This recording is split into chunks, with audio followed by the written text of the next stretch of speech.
Welcome to the Gamers Inn. Come on in, pull up a chair next to the fire. It looks like you've had a long journey. I'm your host Jocelyn, and joining me as always is my co-host Ryan. Hi Ryan. Oh, hello. I was warming up by the fire. Oh, is that what that was? I was Wait, this close to being like, what the hell is that like background noise there? And I was just like, oh man. Dude, if we have more tech issues and have to postpone the broadcast even more, I'm out. I'm done. Background noise. I was just like, oh man, Ryan, what setting did you change in the last 20 seconds? It's just my office is on fire. No big deal. Is there a fan? People actually do hear background noise? Well, it's gone now. It was your fire sound. Oh, I didn't realize. Sometimes I involuntarily make fire sounds. I make firefighters really nervous when they're around me. Just occasionally I'll just be like, they're like, oh yeah, what's it? Oh, and they'll go for their axe, and it just got awkward after a while. I see. So, how are things with you this week? Anything you want to talk about before we dive in? Oh, man, I just gotta say, it's been a crazy week, and this is going to be a pretty epic show. Well, all right then. So, what have you been playing that's going to make it such an epic show? I was more talking about our topic, but... Oh, well, yeah, there's that. Yeah. Which, I guess, yeah, we can talk to just say right now, guys, we are going to be talking about the PS4. Like, I didn't play anything this week. I'm really thinking that it's just going to be a whole, like, half-hour thing at the end about just the PlayStation 4. Good times, good times. But, Ryan, you did play stuff. I did. Okay, this seems to be a reoccurring segment, so I'll get this out of the way real quick. Ryan fails at buying games. This is going to be, I'm going to get my own jingle, and we're going to play it right here. It'll sound something like, do-do-do-do-do, and then maybe a crashing sound. Yeah. So, Dead Space 3, as you know, I showed you the unwrapped copy I had last week. Well, it turns out I went to pop it in on the Xbox. I was going to say, I could have sworn that you actually had your hands on this game, so... I did. It was right here. I had purchased it, but I hadn't opened it. And on Xbox, I don't know if you do this, but on Xbox, do you install your games to the hard drive? Sometimes, depending on the game. I think I did for Kingdoms of Amalur, maybe. There was a game that I purchased recently that actually prompted me to, that was like, your gameplay experience will be better if you install it. And up until that, I didn't even know that that was a thing, that you could install the game. So... I usually do it unless the game specifically tells me not to. Like Mass Effect, for sure I did it because it just improves load times. Mm-hmm. So I kind of do it with any game these days. I wish I'd known that. Yeah, it improves load times, and I think Skyrim probably would have been a better game to have installed. I don't know if you did that, but anyways, that's my ritual when I buy a new Xbox game is I try to install it. So first disc installs fine, second disc fails at 50% every time. And I've had this happen before where usually you just have to clean the disc off and throw it back in and it's fine. But in this case, I took the disc out, and you know how when there's written data to a disc, it has a discoloration on it? Yes. Okay, so it looks fine, but then there's this huge gap of just like unwritten data. So as if the machine that was printing them had like skipped or something and totally didn't write like a good portion of the data. Oh my god. I swear to god, you have the worst luck. Like, you have problems buying games that I have never experienced in my entire time as a gamer. It just, like, things like this never happen to me. Or anyone else I know. Like, I don't know how. I just don't know. It's just, I think this is the last generation that I go out and buy games. I think I am just going to download everything because I think I'm at a point with my, internet and with the announcements we had this week. I think that's totally where this is going, and I don't think I don't know. I think maybe I'll have a better chance because I've never had this issue on Steam. So I found out that Walmart has a pretty good policy where you can take the game back in within 30 days and it's totally just an exchange. Bing, bam, boom, you're done. Although I had to be escorted from electronics to the customer service desk by a representative of the fancy-dancy Walmart electronics section, and that was fun. People probably thought I had stole something. Well, you do look kind of shifty. I was wearing a hoodie at the time, and it was up. But yeah, it was interesting. I did eventually get it installed. It worked, thank the gods. But I was just thinking, all I could think about it was if I hadn't have tried to install it, um, and knowing me, hadn't gotten around to the game until a year later. You would have gotten like 3/4 the way through, and then just your game would just stop. Exactly, and I would have been screwed, right? Because it's 30-day return, right? Yeah. So again, Ryan fails at buying games. I really hope we don't have this segment doesn't come back again when like, well, I don't know, Tomb Raider, we'll say. Yeah. I can see it happening with Tomb Raider. Or BioShock because BioShock because it's been delayed. So I can see you being like, they already delayed it once. I waited so long for this game. And then guess what happened? Ryan fails at buying BioShock.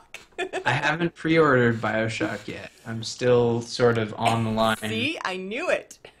Yeah, yeah. But I mean, hey, I did eventually get to play it a bit. I played a couple hours today, and I think I'm gonna wait till next week to talk about it because I haven't really gotten that far yet. But so far, it hasn't crashed. Well, actually, other than BioShock, there's a couple. This is what what I'm playing is going to be about this week because I've pretty much just been watching like trailers and esport broadcasts of Heart of the Swarm games and, like just really, I've been kind of getting as much as I can of things that are coming in a couple of weeks because I find like the last couple of months I've been really heavy into WoW and into StarCraft because there's nothing else to play. Like there's been such a lull in titles that I actually want to get my hands on and play. And I did play Lego Lord of the Rings. I really liked it and I'm still playing that, but nothing's really different from last week. So, I find that I'm really looking forward to Heart of the Swarm. There's some really cool things coming, and I watched a video that was like showing the new menus and the new structure for multiplayer gaming, which is actually going to be really, really cool.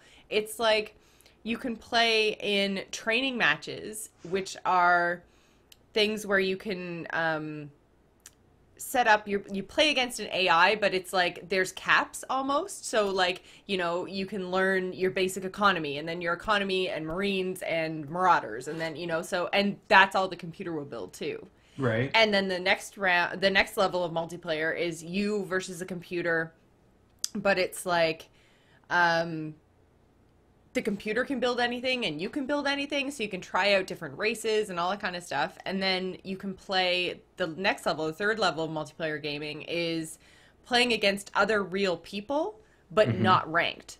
So that's going to be really cool. So it kind of takes all the pressure off that I was talking about a couple weeks ago, where you don't want to play multiplayer games because everything you play counts against like your level as a player. And, so there's a lot of pressure there. And then soul crushing. It is kind of soul crushing. Oh my God. Right? You're joking right now, but I'm not joking. I went through this when StarCraft 2 came out. Like I was doing really well, like on a hot streak and getting into the Silver League. And you get just a bad string of matches, and it's like, oh God, bronze. Hey, bronze. I'm not specifically commenting. I mean, you could have been platinum, and I could have involved that in the joke, but I'm using two random tiers. I know what you're saying. And then the fourth and final is the traditional StarCraft multiplayer where it's just, like ranked ladder matches and really cool stuff. So I'm looking forward to Heart of the Swarm. It's going to be good. So we get new Mass Effect 3 DLC, which is going to be awesome, which is actually in our quick news. So that is supposed to come out. We get new multiplayer content February 26th, which is next Tuesday, and we get new actual DLC on the 5th, which is the same day that SimCity launches. And then a week after that, we get Heart of the Swarm. And then 2 weeks later, we get BioShock Infinite. So March Madness. Yeah, seriously. Not just for basketball anymore. So yeah, I'm super looking forward to all of those things coming out. And like I said, I've just been on YouTube like a fiend, which is so not like me. I am not a YouTube person, as it was seen with me totally forgetting to post the video from last week on YouTube until this morning. So I apologize for that. But yeah, so I've been on YouTube like crazy, looking at strategy videos and looking at esport or like replay commentary and just, oh man, eating it up, loving it. So, how many videos did you watch about video games in between Harlem Shake videos. I mean, let's be honest. I have not seen any of those. The only one I saw was by accident because it was stuck on the beginning of a Tech News Today episode, and it was the Twit people doing Harlem Shake, and I was like, I don't even know what this is. And then somebody had to tell me what it was in the chat room, and I was just like, I don't even understand. What is... No, I don't know. It's dancing. It's it's not. I don't know. It's stupid. I agree with you. Yeah, I am ignoring it. I am pretending it does not exist. Well, unfortunately and fortunately, it'll be gone in a week, but replaced by something even worse. I don't know. Sometimes I find memes really, really funny. Like the brace yourself, blank is coming. Probably my favorite meme ever. The Eddard Stark with the standing with his sword, and it's brace yourself, winter is coming from Game of Thrones is the thing, but then they replace it with brace yourself, something is coming. That's a video YouTube? No, it's not a video YouTube one. It's just a meme, internet meme in general. Oh, yeah, like one does not. God, Ryan, try to keep up. Well, I don't spend my time in CD forums where they're throwing images around about winter is coming or something. I don't know. We should move on. Yeah. So. What else have you been playing, Ryan? That's a great question. I've been playing Swear Like the Devil is in the House and At the Top of My Lungs, also known as Ninja Gaiden or Gaiden 3, Razor's Edge for the Wii U. For some reason, I got into my head that I wanted to beat this game. Big mistake. Ninja Gaiden games are known to be very difficult. And I was having an awful time with some of the bosses in this game, and I was literally like, I would carefully set my controller aside because I was playing with the tablet controller, so I was very careful to set it down and not smash the crap out of it like your poor Xbox. No, I would never do that. I was just like so angry. I was like, oh my god, just die, you know? And the game. Hang on a second. What? Can you actually buy replacement controllers? Do they sell them separately? You have to contact Nintendo and order them directly. Okay, just... That's not the point, though. I don't want to replace it even if I have to go to the store because it's probably like a $200 controller. But yeah, this game is really hard, and the game's actually a lot of fun, except for a couple of key bosses that were super annoying, and mainly because it's a... Well, if you're not familiar, the Ninja Gaiden games are third-person, like, hardcore action games, so like Twitch action games, and you can die pretty easily if you're not careful because bosses especially will, if they get a hold of you, you gotta be really quick because if they grab you... Because you're a ninja. Of course you have to be quick. God. I mean, I learned that very quickly. Yeah, but the bosses will grab you and take like a quarter, maybe even a third of your health away. So you only got a few chances to get your licks in and get out of there before the guy grabs you and does a bunch of damage. So there was one boss battle that I was just livid at. Actually, he's like, why are you screaming? And I was like, because this game is cheap and unfair. It sounds like me and Dark Souls.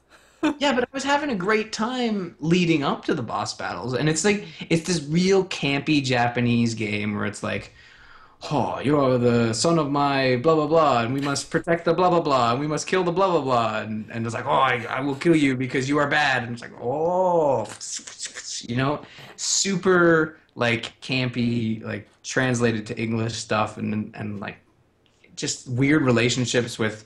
At one point, this little girl, like, comes up to Ryo the ninja and says, will you be my daddy? It was awkward. It was awkward because he's like, oh, usually people don't ask me that. It's like, what do I say? I'm like, really, dude? You say no. You're a ninja. You don't need to be tied down. You got to be out there killing dudes.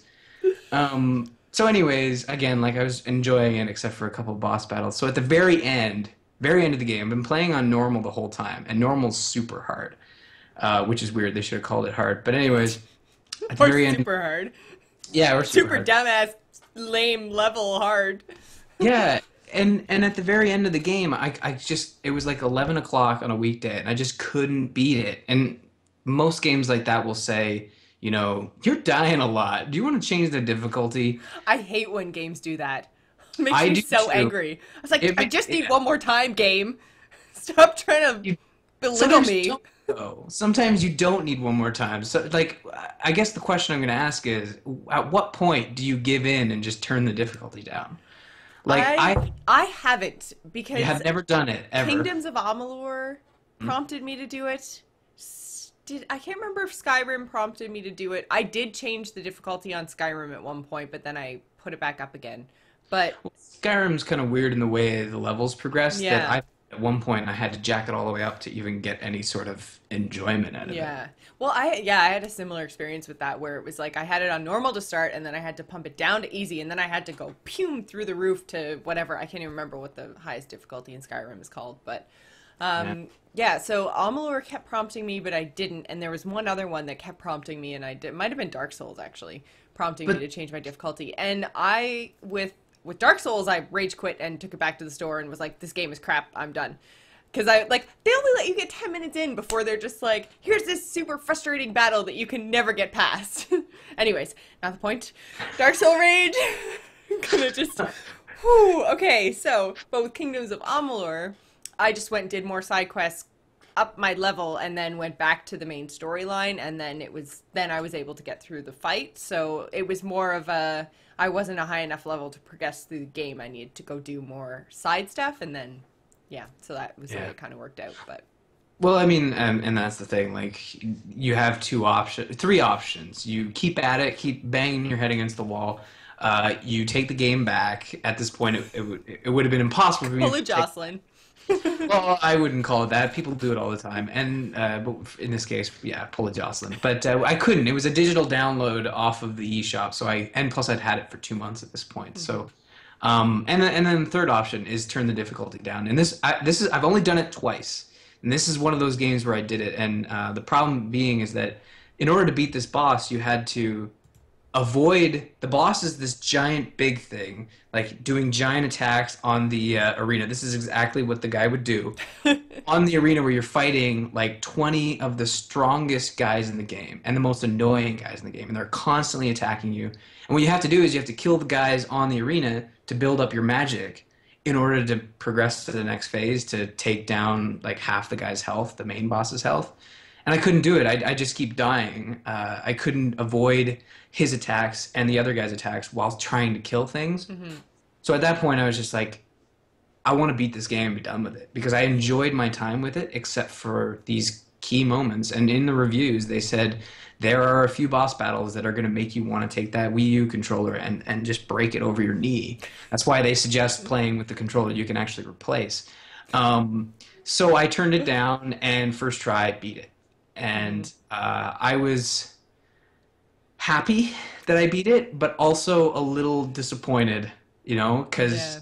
I had gotten that whole way on normal, and then I had to turn it down to what they call hero mode, which again I feel like seems that's backwards. Like it should yeah, be like exactly. easy, normal, hard, heroic, not Yeah. like easy, heroic, normal. Like It's maybe they're just- trying to boost your confidence. Be like, oh, you're just a normal dude. That's okay because you're better than heroes. Maybe, and then they did this, and there was a little sparkle that came out of their eye at the end. So yeah, I felt bad, and I had to ask. I just wanted to know if you'd done that before, and closest thing you've done to doing that is actually just straight up tearing the disc out of your console and taking it back to EB, which is fine. I mean, I played Dark Souls up until the point that you got to, and I was the same way. I'm like, Yeah. nope, not ever again. Yep. But I have done this before. I did it with God of War, except in that case, I was playing on heroic, which is above normal, to get a trophy. And at the very end boss, I was like, I can't do it. And I turned it down to normal. But yeah, I was sick of beating my head against the wall with that game. So I just wanted to beat it so bad. Don't signal that out if anybody's listening. I was doing so good. I was Yeah. doing so good, and then you just oh. So you finished Assassin's Creed 3. That's huge. Yeah. Yeah. Well, I mean, it's not huge. I mean, a lot of people did that in November. I'm just really slow. But no, I did beat it, and spoiler free, a lot of people were complaining about the ending. Yes. Like they hated it. And I tweeted this after I beat it. I said, like, I didn't love the ending, but all the Assassin's Creed game endings suck. You know, it's about the journey with Yeah. these games. Um, in my personal opinion, I always found the endings to be like, all right, I can't wait until I get to revisit, a location with an assassin for 30 hours and then have the last 5 minutes be about this normal American. I don't care about him and the story. They've stated this publicly that the story wraps up in a sense, but not in a conclusive way. I mean, they've already announced another one, and the ending to Assassin's Creed 3 doesn't necessarily dictate that there can't be another one. Hmm. So I'm not outraged that Assassin's Creed 5 or 4 or whatever is coming out in the fall. I'm actually really looking forward to it. Um, but I do agree with some of the complaints. A lot of people were complaining that the final chase, Assassin's Creed 3 has these chases where you're like running after a specific character, then you have to kill them, and Hmm. sometimes that's like the final mission in a chapter, and they always suck. It's like what's the game? It's like a path memorization, Dragon's Lair or something. Like you'd always have to remember like the path you had to take so you don't Hmm. die. So in this one, I had to replay it like 20 times just because I'd either lose him or catch on fire or I some. hate when I catch on fire. God, I so annoying. changed theme tonight, catching fire. But it did beat it, and I enjoyed it. I enjoyed the journey. I enjoyed playing the American Revolution. About halfway through, I had forgotten how much I liked the Ezio stuff, and was just Hmm. really enjoying like Oh, that's good. the winter setting. I really enjoy the winter setting. I was always happy when I would reload a chapter and be like, "Oh, great, it's winter. This is gonna be awesome." So Nice. I don't know. Maybe It that's must the be the Canadian in you. yeah, exactly, exactly. Just feel so at home. Yeah. So are you pretty much good, or do you want to talk about one more thing before we head into quick news and then PlayStation? Yeah, I mean, I can quickly mention that on Assassin's Creed 3, the Tyranny of King Washington came out this week, which was a big surprise to me because I didn't think it was actually coming out on Wii U the same week as the PS3 and Xbox 360, which is weird. I can talk more about the actual content next week, but because I'm still actually working my way through it, um, is that Nintendo or Ubisoft for that matter isn't talking about the fact that it's out the same week on all the consoles, and I would think that would be Of a course they're not. important thing to do. Like this is the problem. Like, okay, Nintendo, you need to hire somebody who knows how to talk about stuff that's coming out for your console because me being someone who's constantly on Twitter and on Google Reader and all that fun stuff, I usually find out about what Nintendo's doing from like IGN or Hmm. Polygon or whatever. But I didn't know that Tyranny of King Washington was coming out this week. I didn't know that they added a bunch of cool new demos to the eShop, or that like stuff was on sale, or just the stuff that us Wii U owners would love to know about without Okay, having to so discover then ourselves. I was gonna say, how did you end up finding out that all this stuff was happening? Was it through like gaming news websites as opposed to? It was a throwaway line that someone had put in it was in an IGN article where they were talking about Tyranny of King Washington. They just said at the very end, my final paragraph, it's also out for Wii U this Thursday. Hmm. And time and time again, whenever I read about this DLC, it was always like PS3, Xbox, and PC, no Wii U release dates yet. Right. Okay. And So somewhere in there, a release date was decided, and they didn't actually come out and say it. So, or they didn't. They didn't broadcast it. They didn't they're not advertising it. advertising it. That's it. Thank you. Anybody, if someone out there owns a Wii U, and I know there are other people out there, not just me, it's weird. Like we need to, like Nintendo needs to talk to somebody who knows how to like let these people know that some like anything. Like as much as we complain about the Xbox dashboard and yeah, the Xbox dashboard just being filled with ads, but I can still find out when something new comes out. Like when Dragonborn comes out, there's this giant ad as soon as I open up Xbox Live, and I Yeah. know, oh, or like for example, when the Mass Effect 3 DLC comes out next week, I bet you that the center ad will be Mass Effect 3. Yeah. You know, And I so I find that don't. I don't mind the ads on the Xbox so much. Like, I don't like the little smaller side ones that have nothing to do with gaming. But I love the fact, like you're saying, that when a new DLC comes out for a massive title, then it's front and center. And I just like, I mean, the whatever the last one was that came out for Mass Effect, was it Omega? Or was it? Yeah. Yeah. Yeah. So when Omega came out, I hadn't logged on to the Xbox for like 3 weeks. I was not thinking about Mass Effect 3. I didn't even know that we had a release date on Omega, let alone that it was that specific day. So I logged in and it was like, boom, new Mass Effect DLC. And I was like, awesome, because I wouldn't even have known to go look for that today. So thank you, Xbox. And PlayStation does it well too. Like they have like a news ticker that goes by, and sometimes you'll catch stuff. Or if you mouse over the store, it'll tell you like, or not mouse over, but hover over the store, and it'll say like, oh, here's the new items that you need to look out for. But with Nintendo, you load. They have an immense amount of real estate on the screen.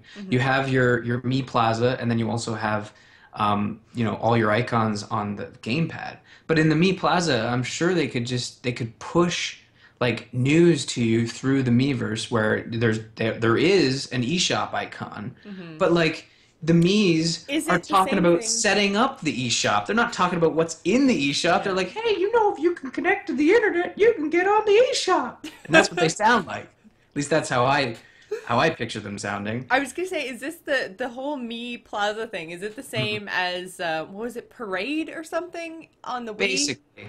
Where basically there's all these little characters that are kind of wandering around on your screen, right? Yeah, and then they crowd around icons which represent like games, or more recently they represent like apps. So like the eShop's there, Netflix, YouTube, and it's just it's the Miiverse talking about whatever's going on right now.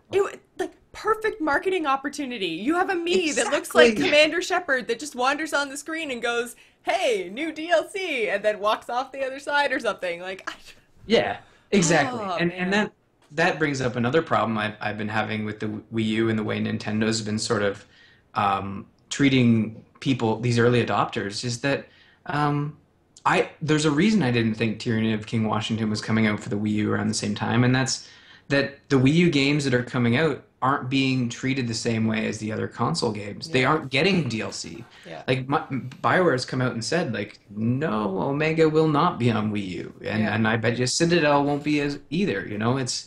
It's really frustrating.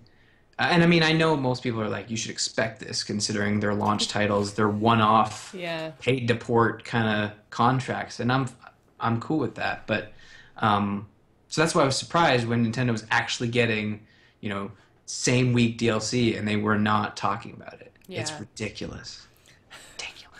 Poor Ryan. Although I've got to say, it makes me pretty happy that you've finally come around to my way of thinking, or not come around to my way of thinking, but you're not fanboying out about the Wii U like I thought you were going to. I do. I've been pretty honest about the Wii U, and I've kind of been half and half. Like there are problems with it, and something I've seen, especially this week, is that Nintendo can't be worried about what the other consoles are doing, because if they try to worry about what the other consoles are doing, they're going to fall even harder on their face. Yeah. Because Nintendo is still catching up to consoles that are 8 years old with simple stuff such as online DLC and online anything. Like the whole playing games with your friends and interacting with your friends on your console was just not a thing on the Wii, Yeah, and but all that being said is that Nintendo's on a different playing field because of first-party Nintendo games, and I've always been honest about that. When Zelda comes out, when Mario comes out, when Pikmin comes out, it's no contest. Okay, so quick question to just kind of wrap up the Nintendo talk here. Sure. If Mario, Zelda, and Pikmin were available on other consoles, would you buy a Wii U, or would you just not play?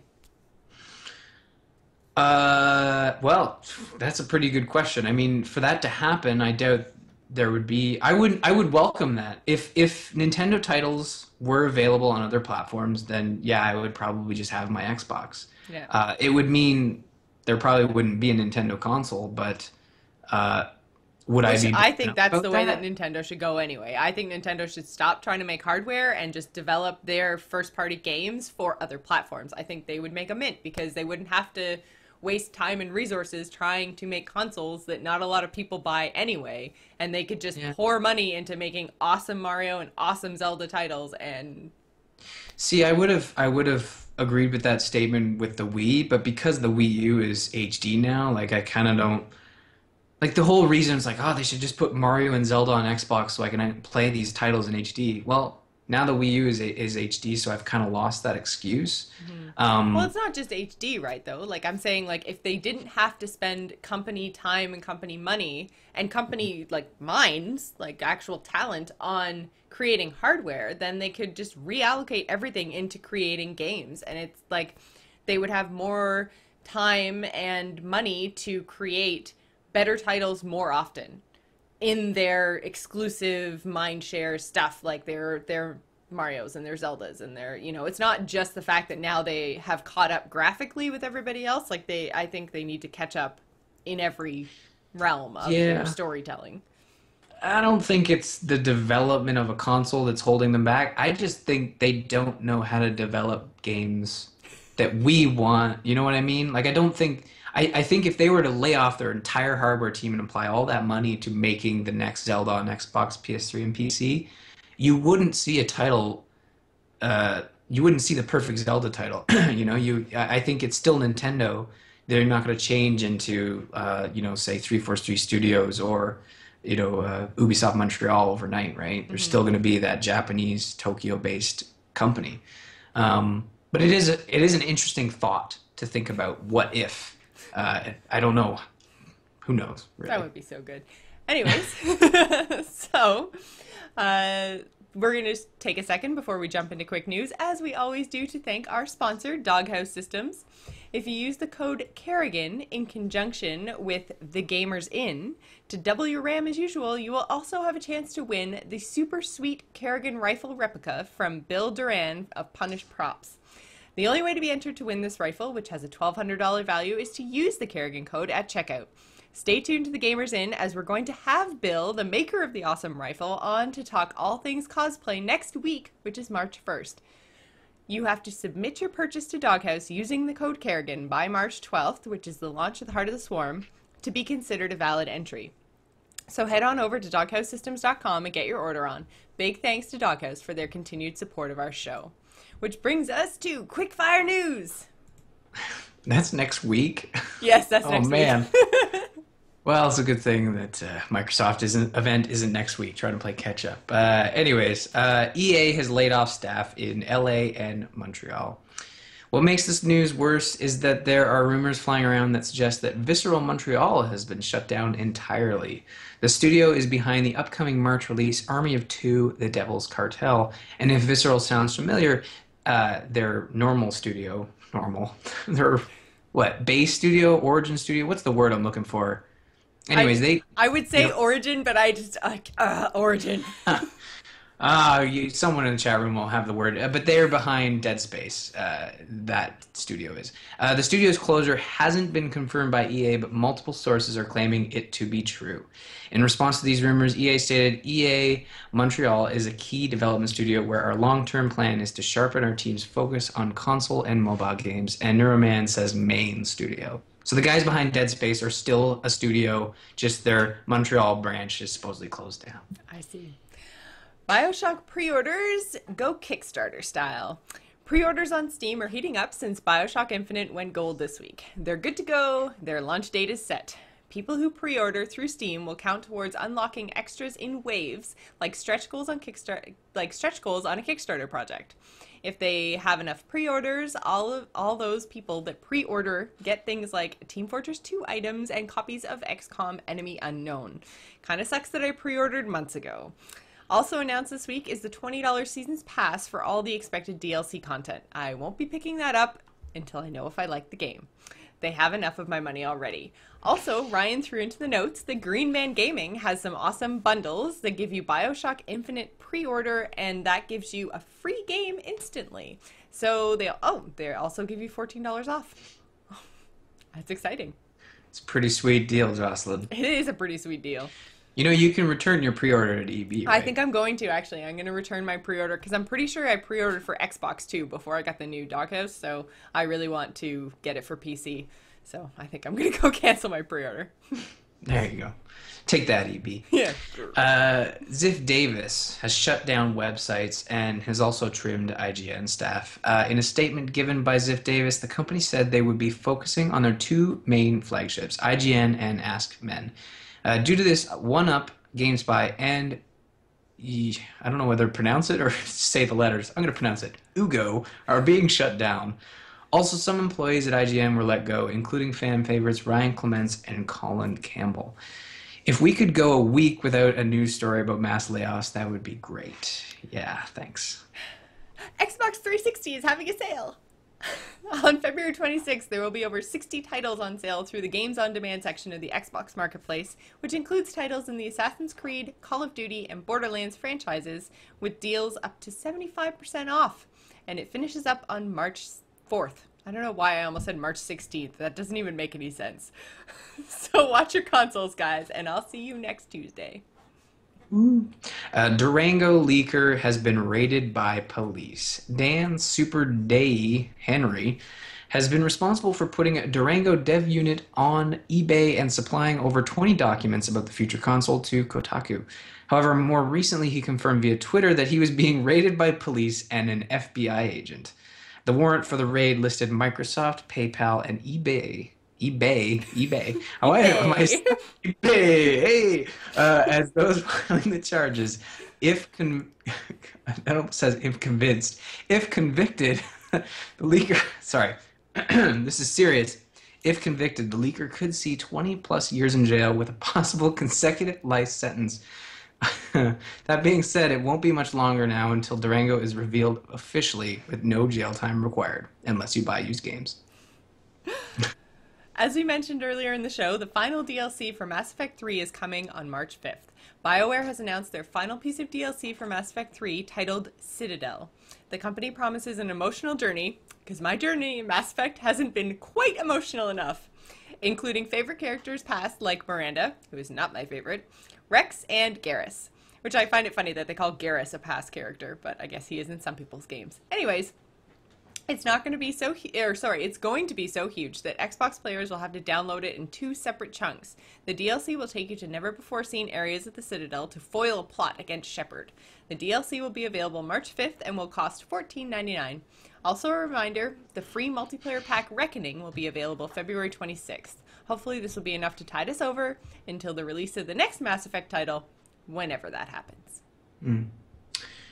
BioWare co-founder shares reason for resigning. In an interview with the Edmonton Journal, Ray Muzica shared that he left BioWare to be in a career that kept him closer to home and family. Ray said he was probably in the air 250 to 280 days the last couple of years. After leaving in September, he went on to form Threshold Impact, an Alberta-based investment company focusing on creating socially responsible and sustainable investments in media, technology, and medicine. I think Zestchuk got the better end of the deal, though, who has been drinking beer on his web show for the last month. We've got BlizzCon details. Blizzard announced details of this year's BlizzCon, returning after taking a hiatus in 2012. The con is a celebration of all things Blizzard and is a way for Blizzard to interact with fans in a more personal setting. BlizzCon has tournaments, esports, exclusive merchandise, and hands-on gameplay opportunities. This year's BlizzCon is set to take place on November 8th and 9th. Which brings us to our topic of the week, PlayStation! Yay! Oh, we both totally did like jazz hands, and that wasn't even planned. It involves me and title, hardware. I'm playing jazz hands. Nailed it. Write it down. So, we got our PlayStation announcement this week. It was this Wednesday at, what was it, like 6 o'clock Eastern? Yeah, it was late. The thing went for like 2 hours. Which was crazy.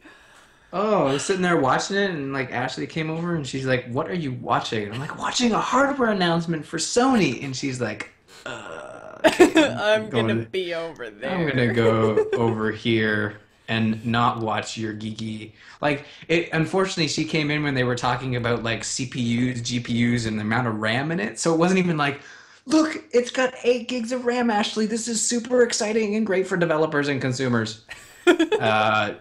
Not when they were like showing gameplay. Yeah. So, yeah.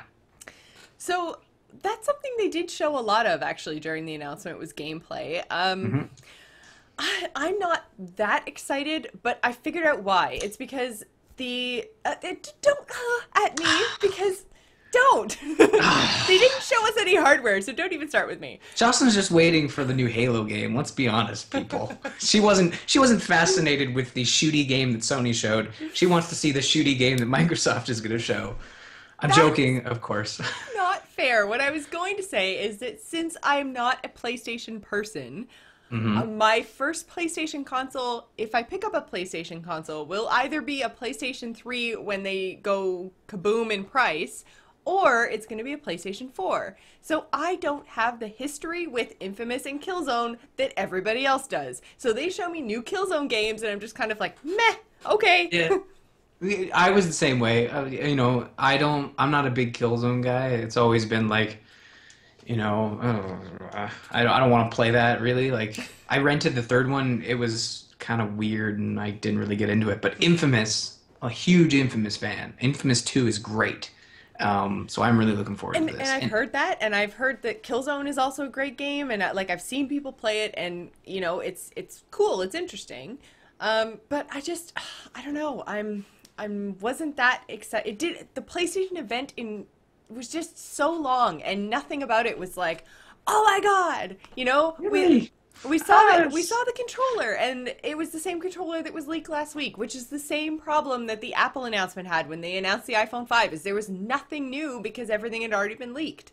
The system specs was exactly what we were expecting. The only thing that totally caught me off sideways was Blizzard. They were like, yay, Blizzard is coming to the console. And then it was like Diablo 3. And I was like, well, now no one gives a shit. But the precedent that they're setting is interesting. Yeah. They're in terms of Blizzard, not just all the stuff you mentioned, but in terms of Blizzard specifically, this could spell one of two things. Like, could spell, Diablo 3 is going to come out and they'll never touch it again. They won't do another console game. Or this has been in the running. We know they've been developing Diablo 3 for consoles for years. So if it proves to be successful and people enjoy it and it sells well, Blizzard could potentially release Titan on consoles. Mm-hmm. I'm not 100% sure, because he talked about 4 people sitting on a couch to play Diablo. And I'm just like, Joel and I have a pretty big TV. We've got, I think it's like a 46 or 48 inch TV. Like, it's a big TV in our living room, and our couch is about 5 feet away from it. Like, it's huge. And I can't imagine that being split in 4 to play Diablo, because Diablo is so far away. Well, that's what I'm saying. Like, he talked about 4 people sitting on a couch. Yeah, but it would just be like you all kind of stay in the similar to like Lego, Lord of the Rings. Like, you're all in the same area. Oh, I would think. I mean, we didn't see any gameplay, but sure, at a certain point it would split off, but you would be encouraged to stay. Yeah, I don't know if I think I would enjoy playing it like I play Diablo 3 now with like remote people. I can see that working, obviously, because it works right now. But 4 people sitting on a couch kind of threw me. I was like, We talked last week about how jarring I find the Lego experience in multiplayer. So yeah, I mean,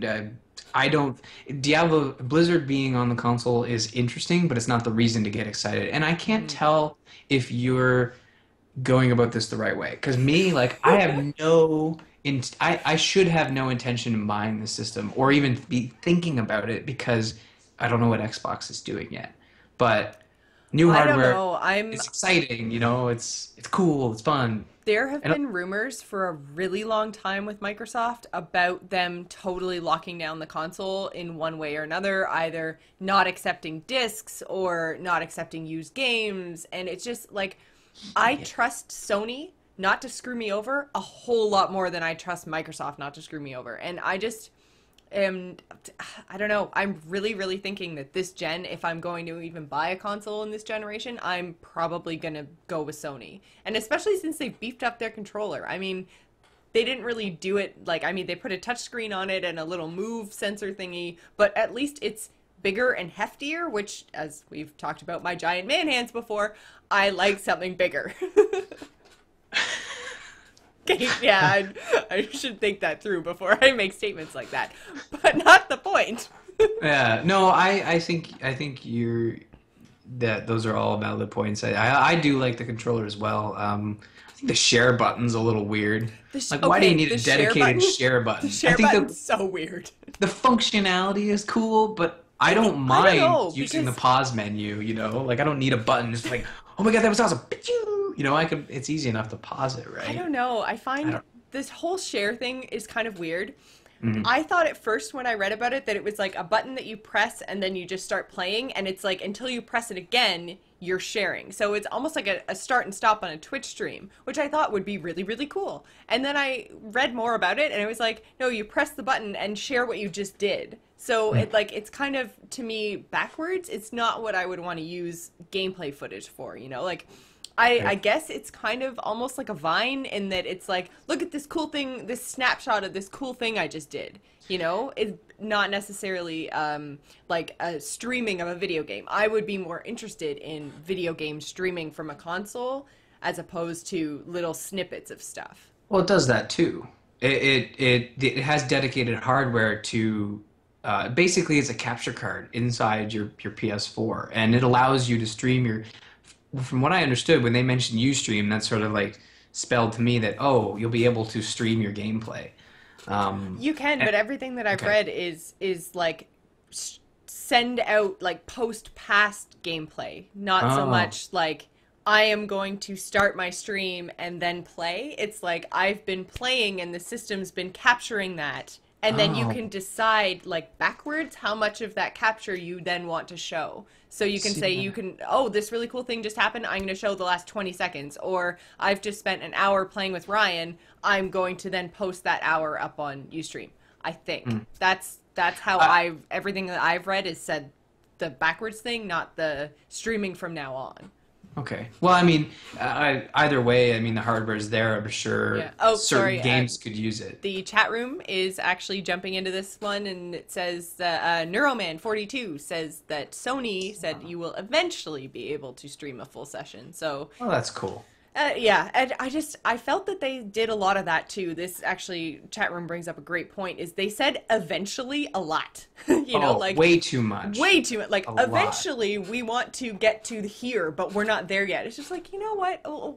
I'm worried it's going to be another Wii U type launch where it's just like Right. eventually we're going to have a lot of titles. Our launch window is ginormous. Eventually this, and you know, like I just.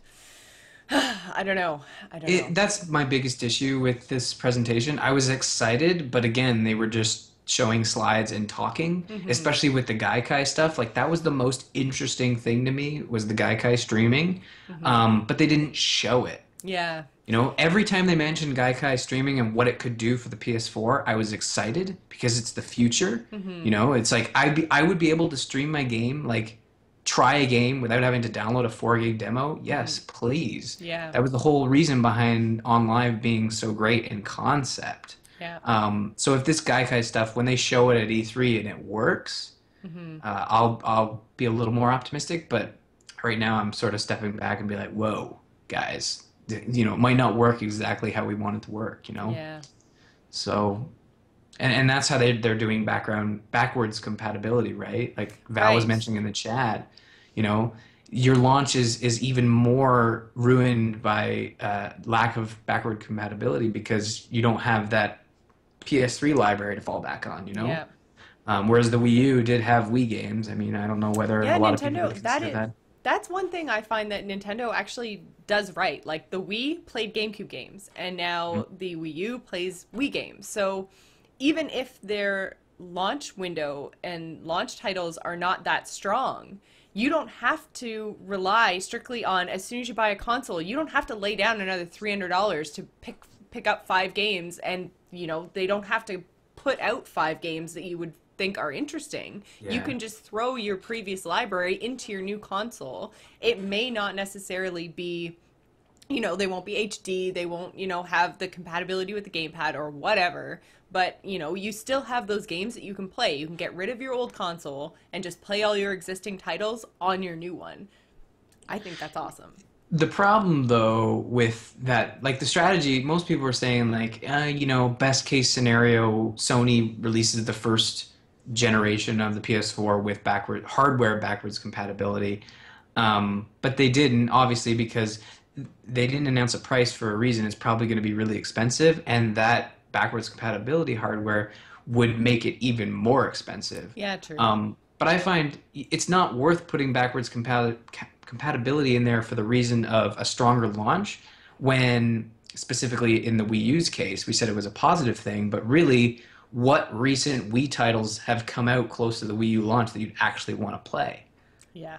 The answer is none. The last one was Zelda, and that was a year before the release of the Wii U. So it doesn't really work in their favor. It works for people just jumping in. That it's like, oh, well, this game has Wii on it. It'll probably work, you know?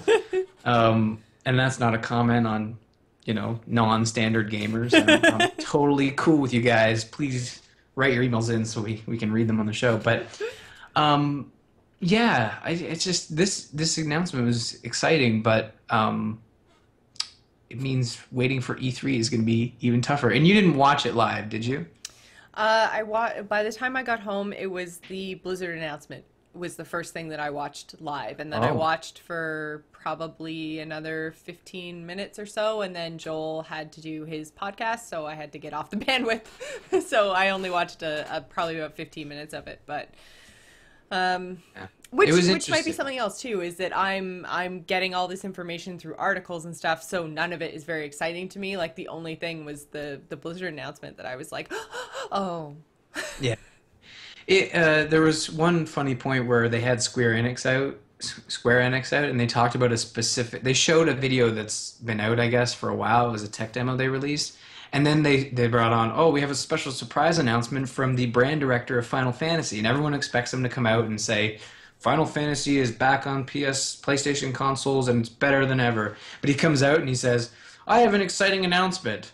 Be very excited for E3, will you please? And he walks off stage. And we're all like, what? Square didn't announce anything. So, I don't know. The whole event, in hindsight, was interesting. And Sony has said, like, this is our vision and strategy for the PS4. And they did confirm holiday 2013. Yeah. So, based on the information they gave, the vagueness of it, some might have expected maybe, you know, this time next year. I was kind of surprised. I mean, we all know, everyone in the gaming community knows that, you know, Sony and Microsoft were aiming for holiday 2013 because, you know, that's 1 year after Nintendo. If they didn't do something this year, their consoles are old. So it would have been odd if they hadn't gone for that. At least that was their goal. But I mean, I don't know, with not showing the hardware, with not showing, like, everything was like, we're hoping we're going to be there eventually. And it's just like, do you realize that your eventually is like 8 months from now? Like, yeah. Hurry up. They've gone on record saying a lot of, like, along the lines of the eventually talk. Like, they said hardware isn't final. The controller is near final. You know, they're still working out details on backwards compatibility. They've confirmed that something Nintendo, again, has done right. Digital purchases have a way to make it over to the next console. They've been pretty good with that. But Sony has said, like, PSN titles you've purchased now will not be able to move over to PS4. Yeah. Although there may be some sort of solution through the streaming thing, but eventually, that seems to be their excuse for everything, is that this Gaikai is their golden egg that's going to solve all their problems. And if it does, that's great. Mm-hmm. But we have no proof to back that up. Yeah. So, I don't know. I'm cautiously optimistic that this will be something I want to pick up. But I mean, the flip side of it is, like I said, the PS3 just might hit rock bottom in terms of pricing, and then I can go pick one up. So, yeah, maybe. It's a cheap Blu-ray player at the very exactly. least. Well, not cheap. I guess it would be an expensive Blu-ray player. So yeah, they didn't mention price, no launch details, and the biggest point. Sorry. Use games. No, sorry, I don't know where you were going. I was just gonna jump in and say that I'm totally lost my train of thought. Crap. I interrupted you for no reason. Oh, man. Or I interrupted you for no reason. Well, I had a reason, but... Oh, it was a great point. Oh, with the library thing. What I'm really, really hoping that they do with this whole streaming thing, and eventually we're going to build up all of the PlayStation games, the 1, 2, 3. What I'm hoping that they do is, since the PSN already exists, since they already have your name and your games in a database somewhere, I am hoping that there's some way for you to log into the new PS4 network, whatever shape that takes.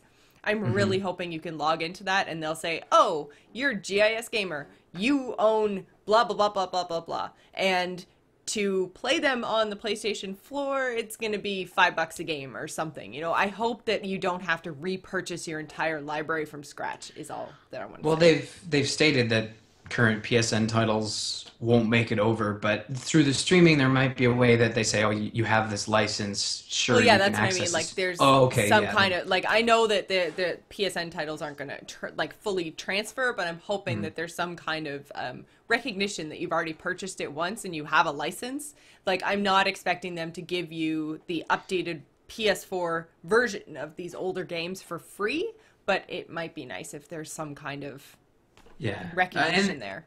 if they were, and Sony's pretty good. Like they've gone on record saying we don't want to piss off our consumers, and that is shown with all these great announcements. Like they're not only trying not to piss off their consumers, but they're trying not to piss off developers by giving them basically PC parts to work with, rather than this cell processor that I don't know was like ran by the souls of undead unicorns. I don't know. No one knows how it works. I didn't. But you know, they don't want to piss off their consumers. And but saying that, then they go off and people have asked them multiple times on used games and stuff. And I know we've talked about this before too. The used games comments that they're making, like everybody's like, oh, so they've totally said that you're going to be able to use used games on the PlayStation 4. And it's just like, if you actually read the comments, they've been giving really roundabout and evasive answers to this. And in the end, they say used games will work on PlayStation 4, but they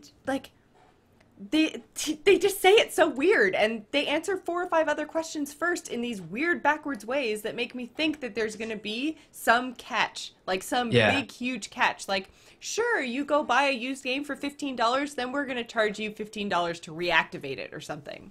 Right. And I mean, here's the best comment I found, the best statement I could find on the matter was that we are just now announcing the basic vision and strategy of PS4, and we'll have more information to share regarding used games later this year.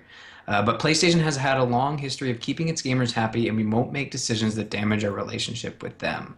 So I think that's a cagey statement at saying, let's see what Microsoft does. Yes, exactly. It's like I say, it's kind of evasive, a little bit roundabout, and so the article that I read was the interview with the head of Sony Worldwide Studios, and he was like straight up asked, do used games, like, can we play used games on the PS4? And he said after 4 or 5 questions, so used games can play on a PS4. How's that? Like, Yeah. like, But are you satisfied with that answer? And it's just like, what?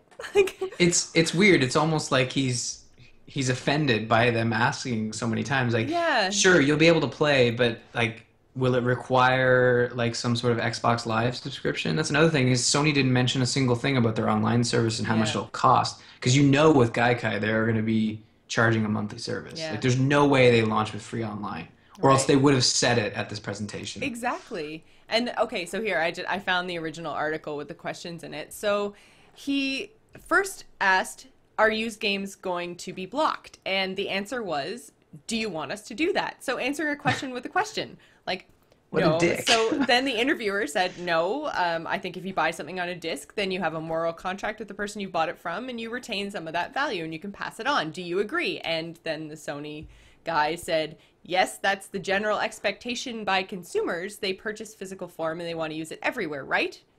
Question. And then, so he's talking about consumer expectations. And then the interviewer says, so if someone buys a PlayStation 4 game, you're not going to stop them reselling it. And then the response then is, so used games can play on PS4. How is that? Question mark. Like, it's so weird. And they never say, yes, the existing system of used games is going to continue. And that's all we want to hear, is that I buy something and I have the right to then resell it and the new person can use it. Like, it just... My prediction is that used games Yeah, they are gonna do something to screw with used games. This I think they're whole going like to. rigmarole is evidence of that. Yeah. People Because cannot say that like, oh, used games are fine after all this. This pretty much confirms it, I yeah. think. And like, and I understand why they would do it. I mean, if Oh yeah, they can make an extra 10 or 15 bucks off us, like why wouldn't they? it's not even just 10 to 15 bucks. It's Sony making money, the publisher making money, GameStop making money, because don't think GameStop is the evil guy here. Sure, they're going to take a hit at the shareholders meeting, but they are selling $60 games instead of $15 games. I mean, Hmm. sure, they don't see as much profit they see total profit actually from a used game, but actually, I just proved myself wrong. So yeah, I was gonna say, they pro I just let you talk in circles because eventually you just do my job for me. I was just thinking about it. It's like, yeah, they probably would be more happy with the used game sale, but I don't know. I don't think they have a mention in this because they're sort of being ignored when it comes to this conversation because Sony and Microsoft are big enough that they can convince, okay, PS4 is exclusive to Amazon. Everybody has online, everybody has a credit card. Buy your damn PS4. Hmm. Who cares about EB or Walmart? Yeah. I mean, they should, but I think I read somewhere else too that they were oh shoot. Now again, I keep totally losing my train of thought with all this PlayStation stuff. It's crazy. Okay, it was the price of the online thingy that I was thinking about. The price how of their much does online it cost? service and how much it's going to cost and how they haven't told us that either, and it's totally gone. I think the reason they haven't Sorry. told us is because that it's always been free, right? So that if they, I think the reason we haven't seen any sort of dollar value at all at this presentation is because they're just waiting because it's going to be a large amount because I think even it though, may actually be more than what we've been paying for Xbox Live, oh personally. yeah, yeah. I They're mean, offering, well, what they're going to tell us is that what they're offering us is way more than simply internet access, which, is pretty much what Xbox Live gives you, right? Is access to the internet. So you can use things like Netflix and you can play your multiplayer games. Like Xbox Live in and of itself doesn't really give us a whole lot, really, right? gives us an advertising platform. That doesn't help Uh, me really, no, with the I know. It exception of helps the telling Microsoft. me about DLC that we talked about earlier, but You're right. Xbox Live Gold subscription gives you multiplayer and the services, but you can still buy, I'm pretty sure you can still buy and download games, but you can't download demos. You can yeah. just purchase games. With Sony, I think you'll see a similar model, except with the Gaikai stuff added. Um, because I can't see them adding Gaikai for free, as No. awesome as that would be. I think it'll cost them too much. Hmm. They need that service subscription to back it up. Yeah. Um, but I still think I think Sony will do something smart and they'll say, sure, access your Netflix, access your Hulu Plus, your Amazon whatnots for free. You don't need a subscription for that because I think it's ridiculous paying $60 a month and $8 a month to watch You Netflix on mean my Xbox. $60 a year? Oh right, yeah, $60 a year. I So I was like, guess you pay $60 a month? What is that? Xbox Platinum Diamond? yeah, I have Xbox Platinum. My Xbox makes eggs for me on Sunday. I'm really glad to see Microsoft using the overheating problem for something good. There's that. Yeah. So we didn't get a price. We didn't get launch details 100% because, they gave us the whole, what was it, holiday 2012 or November 2012, 2013, or was it November 2013? Can't remember. Holiday. So Holiday, I think, yeah. November's a safe bet. Yeah. November's sort of the month to launch your console in. Uh, But but yeah. even with games, we don't know what games will be launched with. If I'm excited for Infamous Second Son, I don't think that's a launch title. No, You probably know, not. I would say, Killzone is, but yeah. But I don't know. Of all the games that they showed, I bet Diablo 3 will probably be a launch title as well because oh it's yeah. already done. If it's coming for PS3 and PS4, it'll be a launch title. Yeah. But yeah, I don't think Infamous is because that was just like a CG trailer. Hmm. Um, Watch Dogs will be obviously, but that's like available on everything. Was that Like I you, kind of I missed that. That was they were in the gameplay of that by the time I came home, so I kind of just got little bits and pieces of it. But the first thing when I saw it, I was like, that's like Assassin's Creed, but not with assassins. Yeah, it's not like it's in a similar vein where it's like an open world and you're a third person controlling a character in third person and you're walking around and talking. It was a lot of the like stylized stuff that they did, like when the transition, the sky was doing something, and then like the even the font that they chose and stuff. It just, I looked at it and I kind of went, oh, those guys must be the guys that made Assassin's Creed. Are they the guys that made Assassin's Creed? Yeah, this is Ubisoft Montreal, I believe, so it's the same studio. Yeah. But I mean, basically, when an Ubisoft game's out, you're speaking of the end of Assassin's Creed 3, there's like freaking 30 minutes of credits. Yeah. So it's like everybody at Ubisoft like touches the product. Like, oh, come in here, Guillemot, you need to, touch this keyboard to make sure you get your name in the credits for the next Ubisoft title. It's like, oh, cool. Yeah, I'm in productive assistant because I touched the J key or added a semicolon. Nice. But yeah, and Neuroman describes it pretty well. He says Grand Theft Hacker. So basically, you're like this super hacker. You have like the iPhone 36. It just unlocks everything, or I guess an Android phone. Saying it was an iPhone was probably just pissed off half the chat room. Yeah, it was an Android, no doubt. But it does look cool, and I think it would probably be you could probably play it on your doghouse. Yeah, probably. As opposed to purchasing a PS4. Yeah. So I think do you have any final thoughts? Are you actually going to pick up the PS4, do you think, or are you going to wait for E3 and see what else they tell us? I've gone on record saying I'm only purchasing one next gen console in November. Yeah, because we all know how much that actually means. I am not buying two. Do you realize it's probably going to cost up to $1,000 to buy like a next gen console? Oh, no, one. Because you got to think about it. Like, sure, the Wii U retails for $350, but after you buy like games, controllers, and the stuff you need to play it, it's going to be up there. And with a PlayStation 4 or an Xbox, you're not just talking about the console. You got to buy like a couple of games. Yeah. Maybe you need an extra controller. So definitely not buying both right off the bat. But if the Gaikai stuff works really well, then it might have a leg up on what Xbox is doing. Because Xbox, you're not gonna. I'll be interested to see what Xbox does in terms of launch titles. Mm-hmm. Yeah, I know the chat room's throwing some prices out now. They're saying easily $499. Neuroman42 is saying $400 to $600 for the basic, $1,000 for the complete pack. Mm-hmm.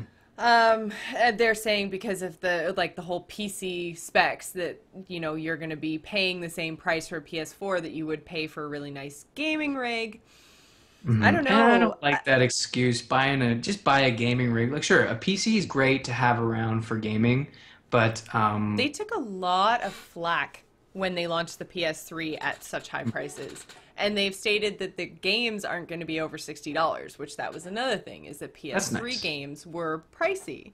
So it seems like they've learned their lesson pricing-wise. So if they're not going to go with PS3 pricing models, then maybe we will see a PS4 priced something lower. Maybe they will be able to hit that $299, $350, even $399. $399 would be really attractive, I think. $399. That'd be tough. I think $399. I think it would be really tough too. And the chat room is telling me wishful thinking, but I don't know. I think if they want to really go after like people and really get them excited, because again, like I say, they're when the PS3 launched, when the Wii launched, when the Xbox like they were all new and they seemed like they were leaps above what had been previously available. So I don't know, the PS4 to me, it just seems again like the iPhone 4 and the iPhone 5. It was kind of like it didn't feel like the huge leap ahead.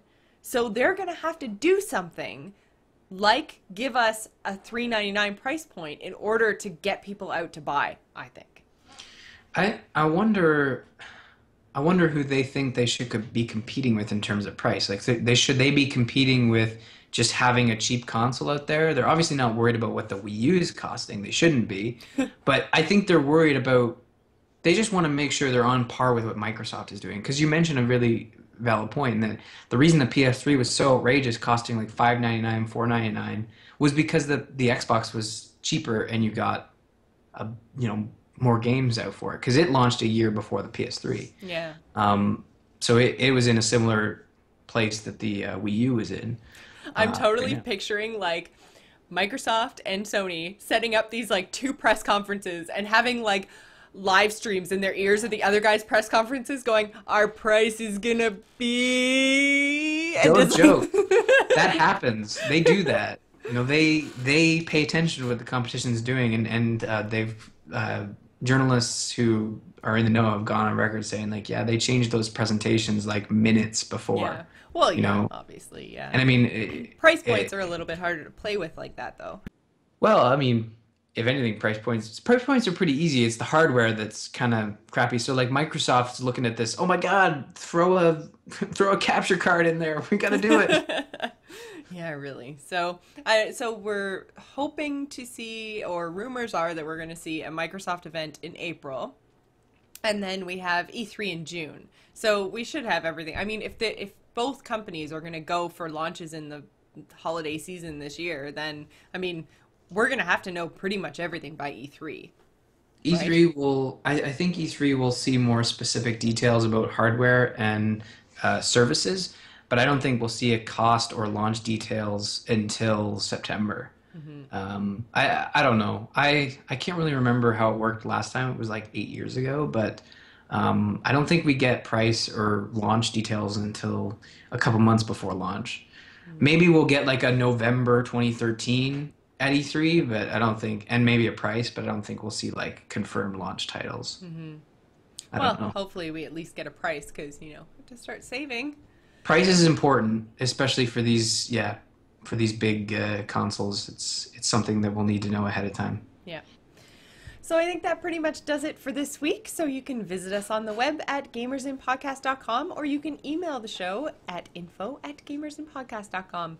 You can find us on amove.tv along with other fabulous podcasts, including Starcast, Biggest Fan, and This Week in Blizz. You can also follow the show on Twitter. You can find me, Jocelyn, at GIS Gamer. Ryan is at R Murphy, and don't forget to follow the show at The Gamers Inn. You can also find us on Facebook and Google+. And don't forget to leave us an iTunes review, as it's the best way for our show to reach new listeners. So before we go, I just want to give a quick shout out and thank you to my brother Greg for creating our awesome music. You can find him on Twitter at SoundsInfluence. We would also like to thank Joel Duggan of Starcrossed Online, who created our Twitter avatars and created our logo. You can find him on Twitter at Joel Duggan, or read his comic at StarcrossedOnline.com. So thanks for staying at The Gamers Inn, and remember to tune in next week.